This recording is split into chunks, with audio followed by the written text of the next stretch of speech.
it the Too Ugly for Television tour. I always feel like that if I'm a kind of punter thinking about going to see a comedy show, if I see a poster or something, I think, well, if that guy's any good, why haven't I seen him on television more?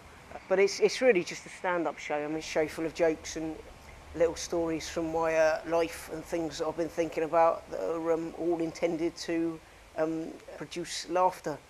A lot of the time it's described as dark, but it's not necessarily the way I see it. When you're coming up with stuff and when you're working in your act, you kind of, you don't see it in those terms. It's very difficult to describe, but I suppose dark, but it's kind of gag heavy. I guess I've changed. I mean, in the past I've been quite a sort of the extreme end of alternative, I suppose. I think that's changed gradually as I've been doing comedy, and my sort of ideas of what I want to do have changed.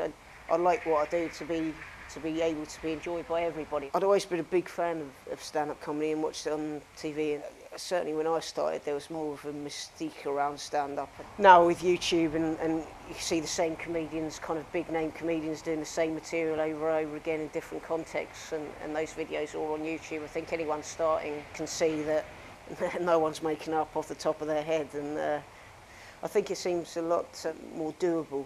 I think the stand-up circuit's kind of flooded with new acts coming along trying to do it, and it's really booming at the moment. It's more popular, and it's been for a long time.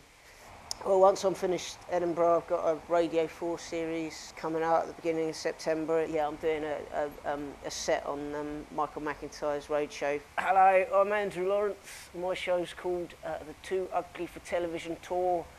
Please come along. It's at the Pleasance Cabaret Bar in the Courtyard every night at 9:20.